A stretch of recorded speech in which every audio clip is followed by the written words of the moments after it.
Maravilha, meus irmãos, que alegria é estarmos na casa do nosso Deus, do nosso Pai. E nós habitaremos para sempre na casa do tesouro. Isso é maravilhoso. Irmãos, pode se sentar no seu lugar. Glória a Deus, eu já me apresentei, eu me chamo Tiago, conhecido aqui como Diniz. Pode me chamar de Diniz, eu até gosto. Porque é muito Tiago aqui na igreja, eu sempre tive muito contato com muito Tiago. A Guisa aí, o segundo nome mais bonito nas escrituras depois de Jesus é Tiago.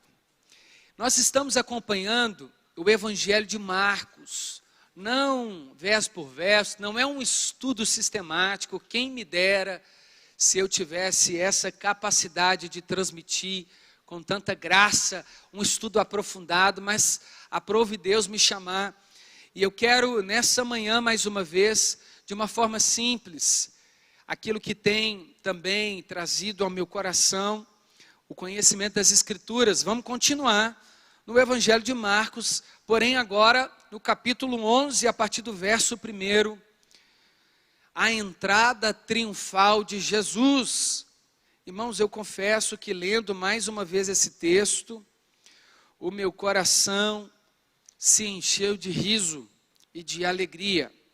Nós precisamos resgatar essa esperança do retorno de Jesus.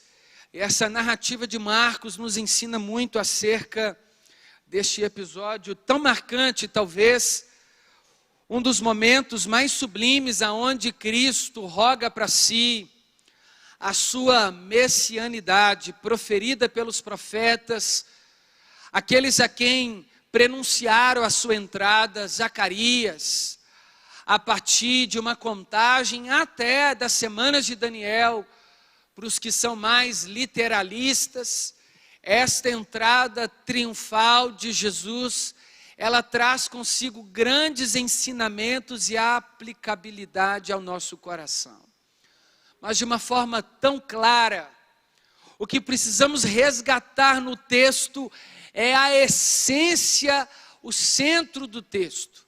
É claro que cada palavra pode ser aplicada ao nosso contexto, mas de forma fiel às Escrituras, nós queremos extrair o tom. Se aos cantores, quem está envolvido com a música vai tocar uma canção, ele precisa pegar o tom do violão, a nota, para quem canta o tom. As Escrituras, ela também trabalha com essa didática, tem um tom. O pregador precisa chegar no tom das Escrituras, para que ele não cante uma nota abaixo e não cante uma nota acima. Tem o tom certo do texto, e é isso que a gente precisa resgatar. Qual que é o tom do texto? O que o texto está querendo nos dizer, enfatizar? Por isso que a gente tem que tomar cuidado aí com as alegorias, e é um risco para a pregação muito alegórica. O que eu estou querendo dizer? Alegoria vem da ideia mesmo de ilustrar aquilo que é real, com exemplos, através de imagem e comunicação. Você vai lembrar do carnaval que os carros alegóricos são os carros que eles vão contar uma história, uma narrativa. É isso que quer dizer alegoria. Então vamos entrar no texto? A entrada triunfal, Marcos capítulo 11, a partir do verso 1, que diz: quando se aproximaram de Jerusalém, chegaram a Betfagé e Betânia, perto do Monte das Oliveiras, Jesus enviou 2 dos seus discípulos, dizendo-lhes: vão ao povoado que está diante de vocês. Logo que entrarem, encontrarão um jumentinho amarrado, no qual ninguém jamais montou. Desamarrem-no e tragam-no aqui. Se alguém perguntar por que vocês estão fazendo isso, digam-lhe: o Senhor precisa dele e logo devolverá. Verso 4. Eles foram e encontraram um jumentinho na rua, amarrado a um portão. Enquanto desamarravam, alguns dos que estavam ali lhes perguntaram: o que vocês estão fazendo desamarrando esse jumentinho? Os discípulos responderam como Jesus lhes tinha dito. E eles os deixaram ir. trouxeram o jumentinho a Jesus, puseram sobre ele os seus mantos e Jesus o montou. Muitos estenderam seus mantos pelos caminhos, outros espalharam ramos que haviam cortado nos campos. Os que iam adiante dele e os que seguiam gritavam: Hosana, bendito é o que vem em nome do Senhor. Bendito é o reino vindouro de nosso pai Davi. Hosana nas alturas. Jesus entrou em Jerusalém e dirigiu-se ao templo, observou tudo em sua volta e, como já era tarde, foi para Betânia com os 12. Vamos orar mais uma vez? Pai, nós queremos agradecer ao Senhor por essa rica palavra, a tua palavra que é viva e eficaz e mais penetrante que uma espada de 2 gumes. Ela é apta para dividir a alma do espírito, a junta da medula. Isso quer dizer que só a tua palavra pode entrar onde o homem não entra, aonde a tecnologia da ciência não pode dividir alma e espírito. Deus, somente a tua palavra tem esse poder. A tua palavra também é eficaz, ela foi divinamente inspirada para nossa instrução, correção, admoestação, exortação, Senhor, e consolo. Obrigado, Deus, porque nesta manhã nós queremos ouvir o Senhor, mais uma vez por meio da sua palavra, e você diz amém. Glória a Deus. Meus irmãos, o texto é maravilhoso por si só, de forma lida, aqui respeitando as pontuações, uma história maravilhosa, um cenário perfeito, para que tanto judeus quanto romanos compreendessem que aqui se cumpriu uma das principais profecias escriturísticas do Antigo Testamento. Zacarias capítulo 9, do 9 em diante, prefigura e prenuncia de que o nosso rei viria assentado em um animal tão simples, em uma entrada triunfal. O evangelho é paradoxo, porque ao mesmo tempo que ele é doce e simples, ele também é poderoso e avassalador. Ao mesmo tempo que vivemos em uma vida passageira, perene, uma vida que é finita, ao mesmo tempo, dentro dessa finitude, existe a eternidade dada aos que creem em Jesus, e eles tomam posse por meio de Cristo da infinitude, da eternidade. Ao mesmo tempo que somos seres passageiros, somos também eternos. Ao mesmo tempo que somos e vivemos uma vida simples, também estamos com Cristo nas regiões celestiais. Irmãos, isso torna ainda o evangelho magnífico. Duas realidades simultâneas que nos divide entre uma realidade de sermos pecadores e justificados. Aqui está a entrada triunfal do Messias.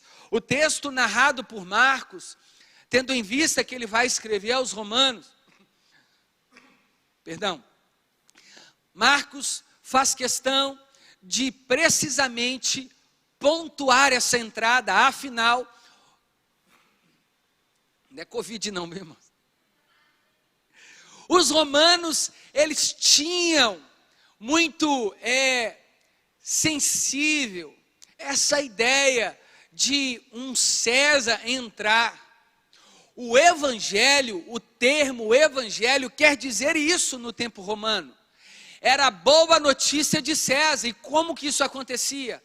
César, quando conquistava uma província, César, quando conquistava um império inimigo, ele enviava um diplomático, um homem diplomata, para dar as boas novas ao povo romano, e ele vinha em um cavalo, e ele dizia: trago boas novas de César Augusto. E eles abriam os caminhos, preparavam o terreno, e lá entrava aquele homem trazendo boas novas de conquista de César Augusto.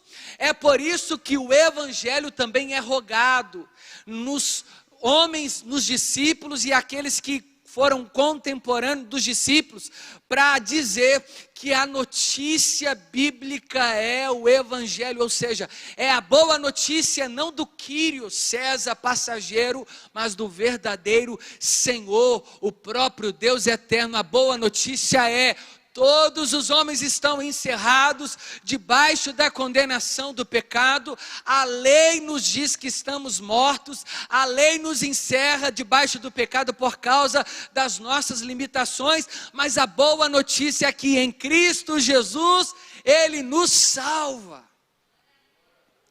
É isso que está acontecendo. O texto diz, esse texto, meus irmãos, é narrado nos 4 evangelhos.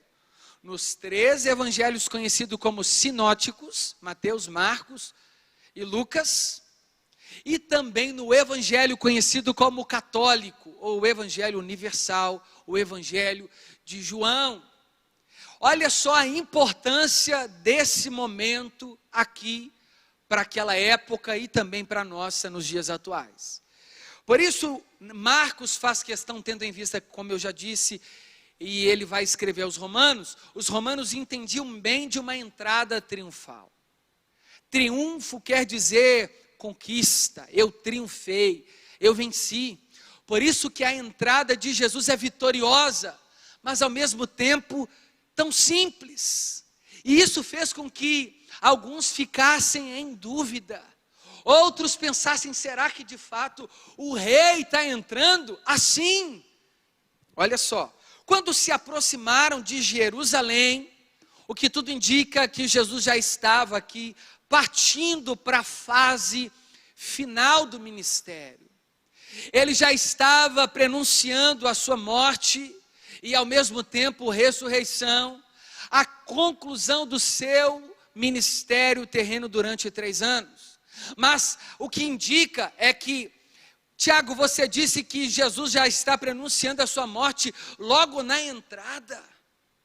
Mas ele não está apenas começando. Não, porque a entrada triunfal diz que o próprio Jesus está rogando a messianidade aplicada no Antigo Testamento, e isso faria com que ele se tornasse alvo direto da perseguição dos próprios judeus. Isso estaria trazendo uma brevidade, antecipando na cabeça dos judeus, que já estavam prontos para pegarem, para matarem a Jesus, não tem condições esse aí ser o próprio Deus. Quando se aproximaram de Jerusalém, chegaram a Betfagé. Essa cidade quer dizer cidade, Betfagé, uma cidade próximo a Jerusalém, dos figos verdes, a cidade Betfagé. Na Betânia, aonde estava situado o Monte das Oliveiras. O Monte das Oliveiras estava ali exatamente em Betânia, perto do Monte das Oliveiras. Jesus enviou 2 dos seus discípulos, muito provavelmente.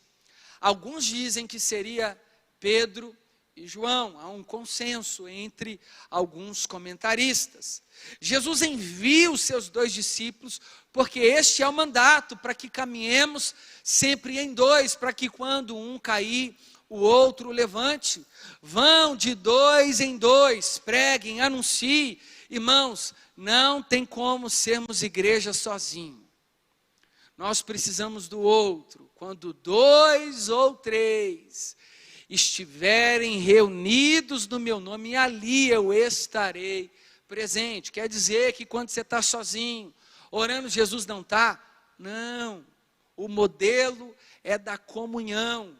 Jesus está nos ensinando a termos comunhão, a amar o outro como Cristo nos amou, a caminhar, a aliviar o fardo, a carregar o fardo uns dos outros.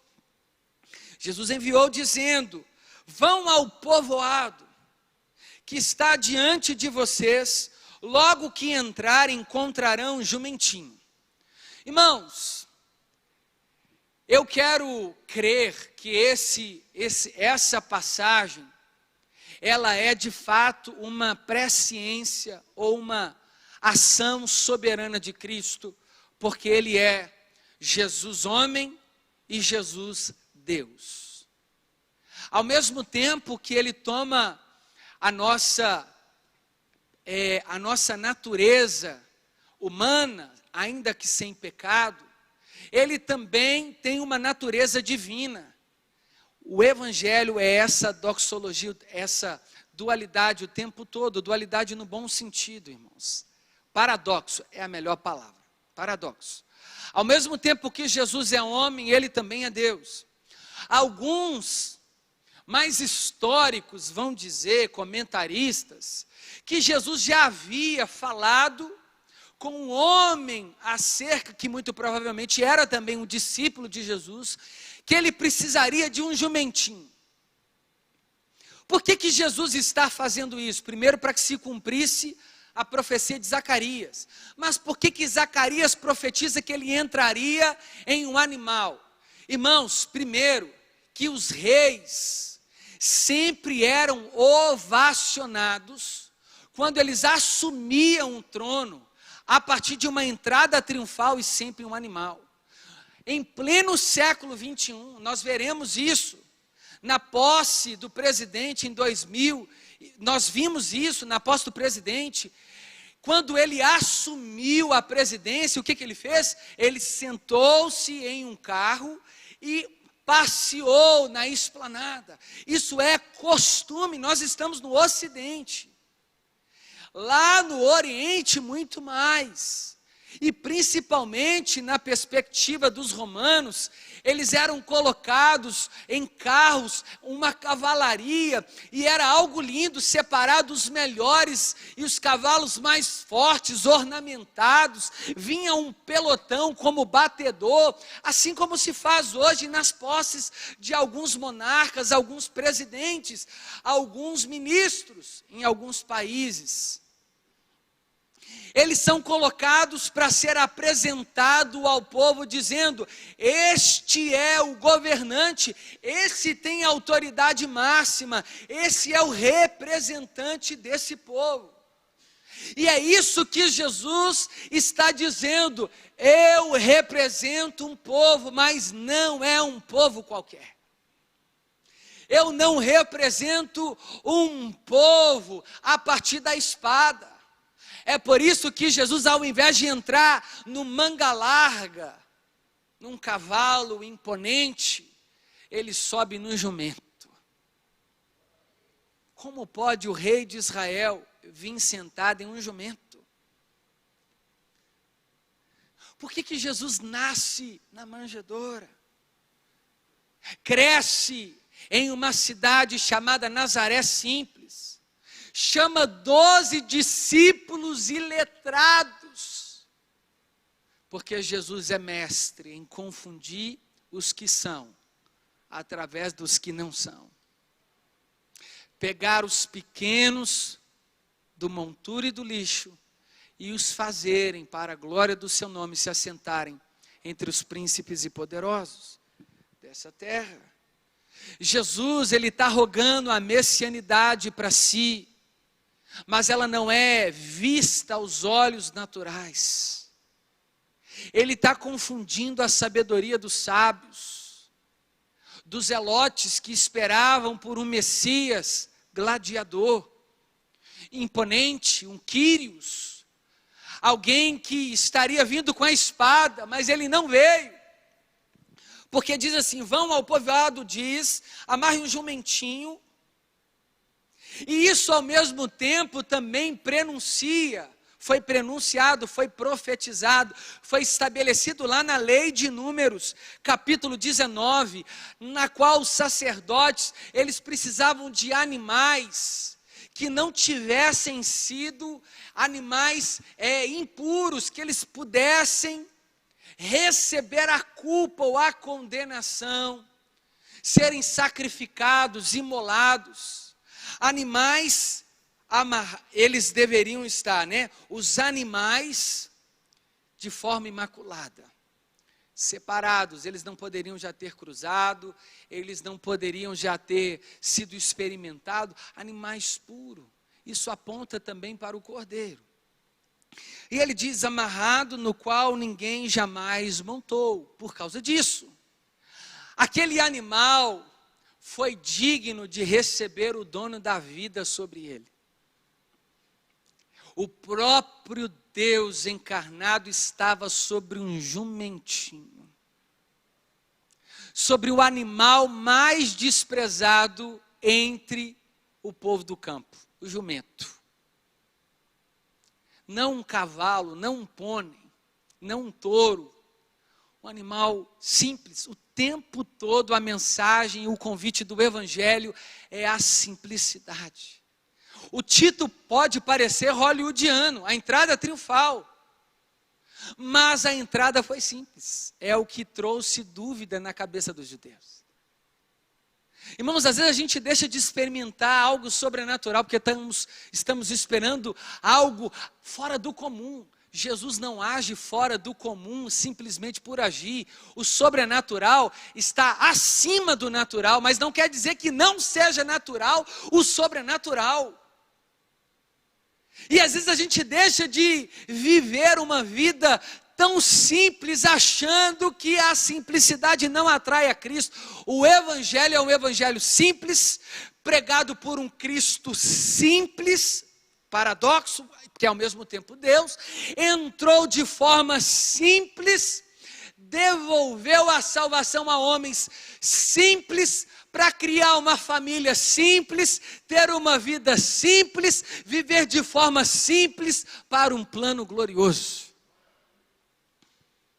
Mas o simples não tem mais interessado aos homens. Por isso que no Ocidente, somos os homens que mais são atraídos pelo misticismo. Basta ver os grandes canais que promovem vídeos e filmes hollywoodianos. A nossa expectativa redentiva está nesses grandes filmes heróicos. Por isso que vende muito. E é legal, porque nessas histórias é tudo muito poderoso, os homens têm poder, os homens, eles são gloriosos, sempre muito pomposos, bonitos, eles podem voar, eles podem fazer coisas que o natural não, eles são diferentes. Ele é um super-homem, ele não é um simples homem, ele é o Homem-Aranha, ele é o Spider-Man, ele é o Wolverine, e parece que a gente está o tempo todo vivendo esse evangelho. Por isso que cada vez mais as igrejas místicas estão assim atrás dos grandes profetas, dos grandes atalaias, dos grandes reveladores, e por isso a gente está perdendo a essência do evangelho. Nós não temos que ir atrás de grandes homens, mas atrás do único grande homem perfeito, Jesus Cristo de Nazaré. Tiago, muitos abandonam a caminhada, porque a entrada triunfal de Jesus está muito simples. Eu esperava por algo, um portal, que ele me transformasse de funcionário a patrão. Aí, como eu não virei patrão, eu saio da igreja, porque está muito simples a minha vida. Esses dias um homem disse: pastor, a minha vida está muito comum. Mas é claro que está comum, aí que está a beleza. O verdadeiro cristão é aquele que tem obrigação em casa, lava a vasilha, ajuda a esposa, faz compra, arruma a cama, paga as contas em dia. Você quer algo sobrenatural maior do que isso? Dormir sem dívida, poder cultuar sem condenação na mente, poder sentar em uma cadeira em torno de uma mesa como uma família simples, poder fazer uma oração, compartilhar em um culto doméstico uma palavra e de forma simples partirem para o culto em uma vida simples. A entrada triunfal de Jesus nos convida a isso. É triunfal porque Ele é o Deus que agora voltará, não mais em um jumento. Olha o que o texto diz. Se alguém perguntar por que vocês estão fazendo isso, digam-lhe, o Senhor precisa dele e logo o devolverá. Eu disse que alguns históricos dizem que Jesus já havia avisado o homem no qual seria possivelmente um discípulo, que ele precisaria do seu jumento em algumas circunstâncias. Que para mim isso já é lindo, se fosse essa a explicação. Simples. Sabe por quê? Isso nos mostra a capacidade desse homem obedecer sem questionar. Quantas vezes Jesus nos pede um jumentinho, mas a gente não dá? Talvez o jumentinho que ele está te pedindo aí é um namoro. Talvez o jumentinho que ele está te pedindo é a idolatria a um clube de futebol. Talvez o jumentinho que ele está te pedindo é uma vida promíscua. O duplo casamento que não existe, o adultério. Ele está te pedindo para você se arrepender. Talvez o jumentinho da sua vida aí, isso aqui é uma aplicação muito fora do texto, irmãos. O texto não diz isso, é o que eu te falei do tom. Mas eu quero aqui contextualizar para a gente entender que esse homem nos diz muito acerca da obediência. Porque se for a explicação que Jesus havia a ele pedido e ele deu, isso é sobrenatural. Por quê? Jesus nos pede tanta coisa e a gente não dá. Aí nessa hora não teve um glória a Deus. É só na hora que ele dá, né, que a gente dá glória, né? Irmão, você firma o pé na rocha aí, irmão. Fica querendo só coisa, não. Você que não trata de se abnegar, de se renunciar para Jesus, não. Só que a segunda explicação, que é a que eu gosto, e a que eu prefiro, é a presciência e a onipotência e a onipresença de Jesus, ao mesmo tempo, por meio da sua soberania, que reconhecia aonde estava o jumento, aquele homem. Sabe por quê? Ele falou isso para Natanael: eu te vi debaixo da figueira. Eu já estava te vendo, Natanael. Ele chegou na coletoria, ele não perguntou assim: moço, como é que você chama? Levi. Ô, Levi, então vem. Não, ele falou assim: Levi, segue-me. Ele não chegou na pesca e falou assim: ô pescadores, vocês têm tempo aí? Como é que você chama? Ah, meu nome é Pedro. E você, André? Ah, e você, João? Ah, e você, Tiago? Vocês são filhos de quem? Ah, de Zebedeu. E você? Então faz o seguinte, vem. Não, Jesus já chegou falando o nome de todo mundo, dando a eles uma ordem e estabelecendo o que vocês vão fazer agora. Não mais pescar peixes, mais homens, porque Jesus é soberano. Ao mesmo tempo que ele é simples, ele age numa vida simples. Aí entra o sobrenatural. Porque quando a gente achar que acabou os recursos naturais, ele abre o mar. Ele manda pão do céu, porque ele é o próprio pão do céu. É claro, irmãos, que a gente precisa se curvar diante de um Deus poderoso. A gente pode explicar, a gente pode conter nas Escrituras, a gente pode explicar o que as Escrituras dizem acerca dele, mas as Escrituras não dizem que ele apenas é um Deus histórico, mas um Deus vivo, um Deus que atua, um Deus que age, um Deus que é ontem, hoje e para sempre. Ou seja, nós não podemos limitar o poder de Deus. Mesmo na simplicidade no Evangelho, até certo ponto ele vai, como Cristo histórico, para que a gente tenha garantia, mas passou dali para frente, ele pode fazer o que quer, manifestar da forma que quer, agir da forma que quer, e quem que pode impedir esse Deus de agir? Quem que pode parar a mão poderosa de Deus? Quem que pode dar uma ordem dizendo: o Senhor não pode fazer? Quem que pode colocar o dedo na face de Deus? Quem que pode pôr Deus na parede? Ninguém. Ele é o que é. Vai, Moisés, avisa que eu sou o que sou. O Senhor precisa dele, logo devolverá. Ou seja, ele não tomou para si o jumento do homem. Talvez seja a forma dele ter o seu sustento. Irmãos, os dons precisam ser devolvidos. Não é o que o texto diz. É apenas o jumentinho. Contextualizando, a gente recebe e devolve ao mesmo tempo. eles foram e encontraram um jumentinho na rua, como estava escrito, amarrado a um portão. Enquanto os desamarrava, alguns dos que estavam ali lhes perguntaram. Jesus já tinha avisado o que eles tinham que falar.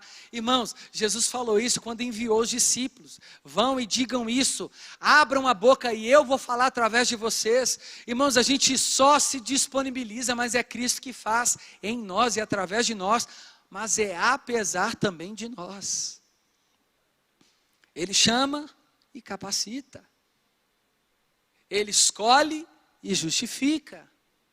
Ele atrai e salva. Ele dá para a glória do nome dele.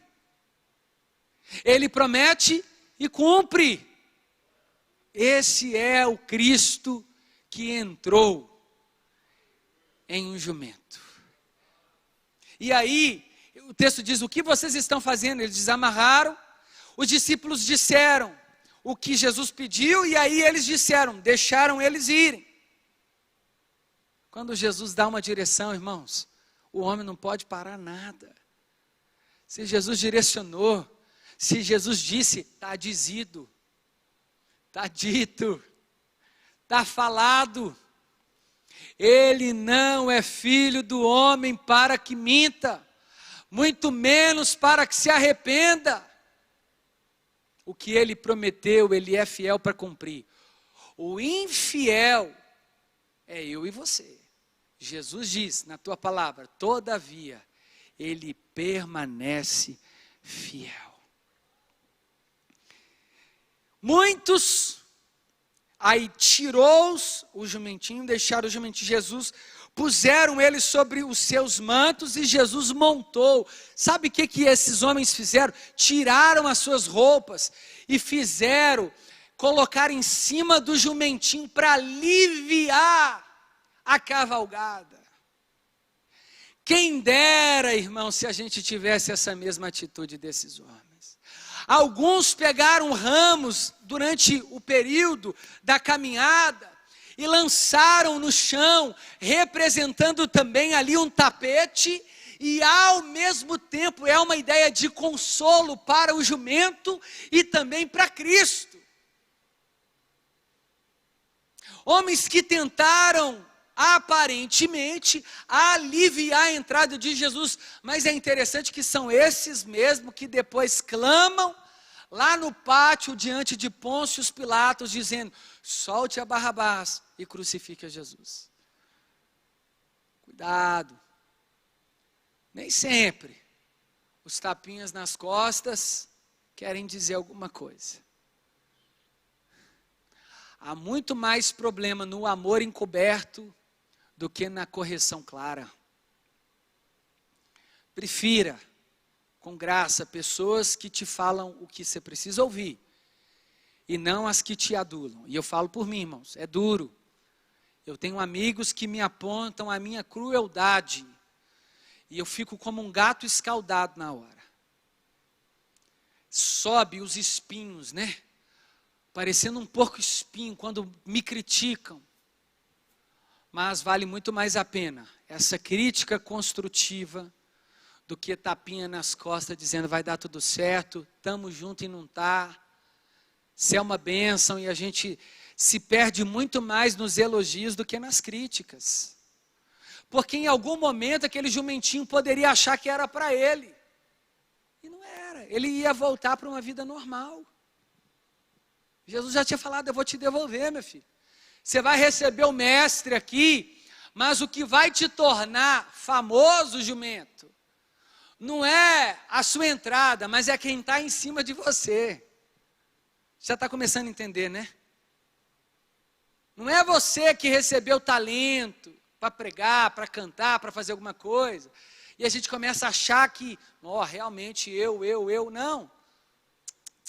É porque a gente carrega o nome de Jesus, é o que nos torna o que somos pela misericórdia dele. Mas ele pode tirar e nos colocar numa vida normal de novo. Mas quão difícil é um homem que experimentou a grandeza, uma vida de glória, de dinheiro, voltar para uma vida simples. Tem gente que morre, se atira de prédio. porque perdeu recurso, porque perdeu um investimento aplicado, porque perdeu o status. Irmãos, nós não somos programados culturalmente para perder. A nossa cultura é só sobre ganhar, ganhar, ganhar. Vai na leitura, vai nas bibliotecas, vai onde vende livros e pergunta quais são os best-sellers. Livro de autoajuda. Fica rico, fica milionário um dia. Como conquistar, como ter, como ganhar, como dominar, como não sei o quê, como subir, como crescer, como expandir. Você não vê um título assim, como perder, como servir, só está aqui, ó.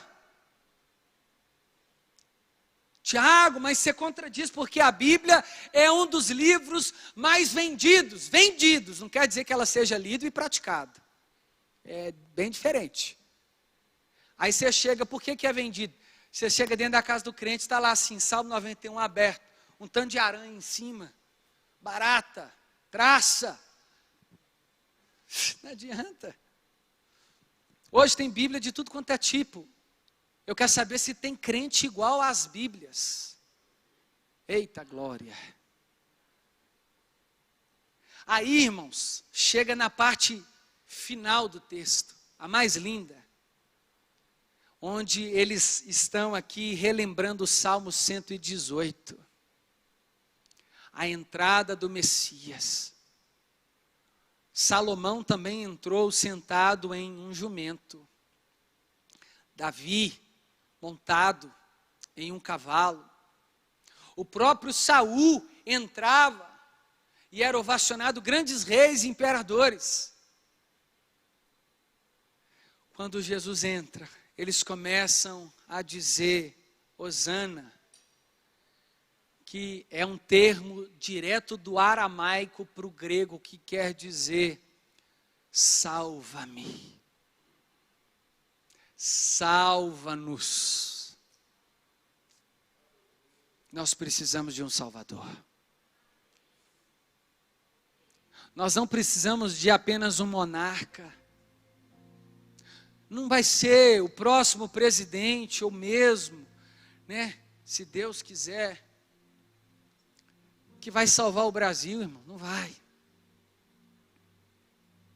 Quem vai salvar o Brasil, quem vai salvar o Ocidente, o Oriente, a Ásia, a Oceania, a África, a América, o Oriente, é Jesus, que quer dizer o seu nome, Deus salva. Hosana. Hosana nas alturas, só Jesus salva. Ele é o único caminho. Ele é a única verdade e a única vida. Eu não sei onde você tem buscado salvação, mas eu quero te dizer, só há salvação naquele que entrou assentado em um jumento. Ele não veio no carro blindado. Ele não vem montado nas éguas de Faraó. Ele veio num jumento. Simples.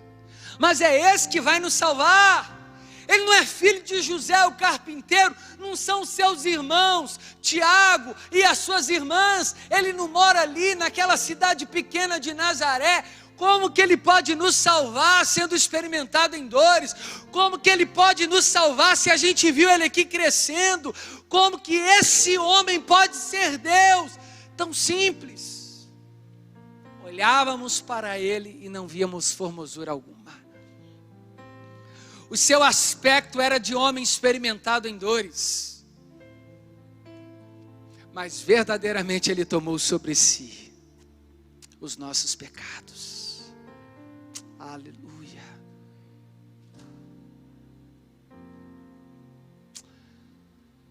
Na segunda procissão, Jesus já não era mais ovacionado, porque ele carregava agora uma cruz. Até os discípulos o deixaram. Entendeu por que você não pode se iludir com os aplausos lá atrás? Porque talvez na hora que você precisa... Ué, o que aconteceu? O pessoal do churrasco foi embora. O pessoal da balada me deixou aqui, ué. Uai, precisando de uma cesta básica. Cadê os crush? Os contatinhos? Aí está lá a família, que você tanto criticou. Eita Jesus. Está lá o pastor, que te ligava e você não atendia, dizendo, filho, volta. De braços abertos para te receber. Está lá o pai e a mãe, te visitando na cadeia, que tanto te avisou, larga essas amizades. Mas a glória da segunda casa, que não tem a ver com o homem, mas a presença do Eterno, agora como morada tabernaculada em nós, também nos diz, se a gente for fiel no pouco, Ele também pode, se quiser, nos colocar no muito. Mas não se iluda. No tempo de bonança não é lugar de fazer amizade. Sabe onde que nascem os verdadeiros irmãos? É na dor. É na prova. Ela pode até nascer na bonança, mas ela vai ser provada na escassez. Ela pode até nascer nas promoções, mas ela só vai perseverar quando as coisas apertarem. E Jesus nos ensina tanto. Mas mesmo se todos te abandonarem, eu, todavia, jamais te abandonarei. É esse o seu verdadeiro amigo. Por isso que Ele é o único que pode nos salvar. Você pode ficar de pé no seu lugar? Quando eles gritam bendito, eles estão lembrando da raiz de Davi. Os reis de Israel eram benditos.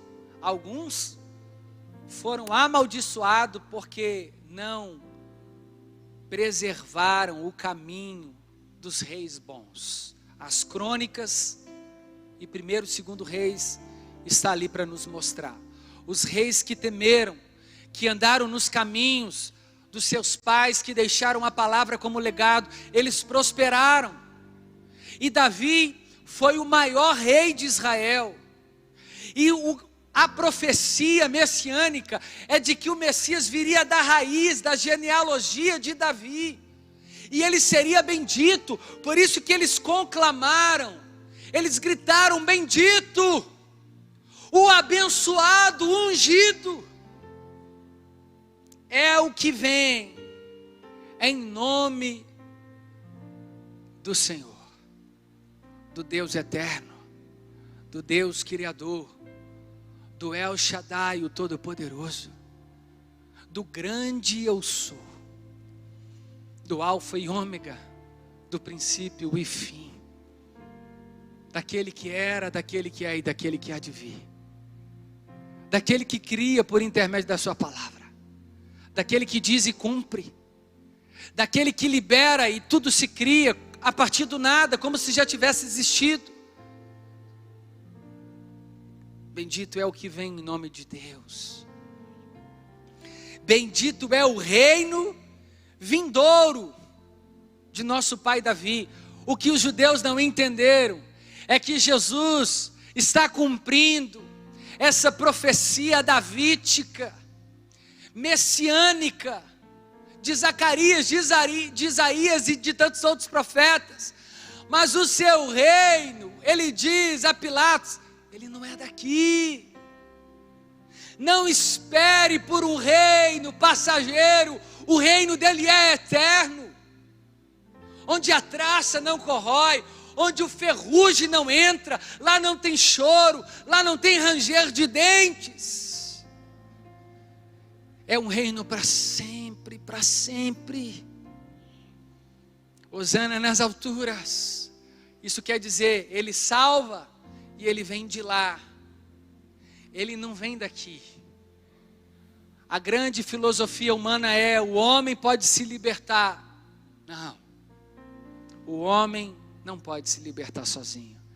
Quem liberta o homem é o conhecimento da verdade. Se o Filho vos libertar, verdadeiramente sereis livres.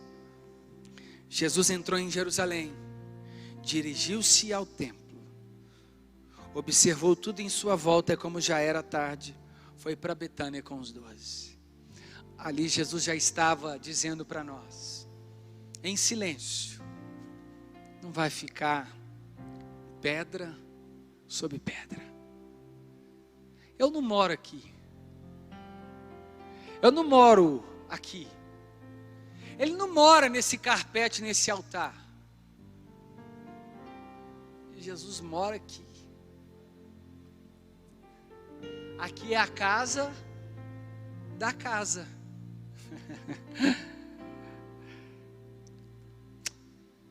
Ele é o nosso Messias.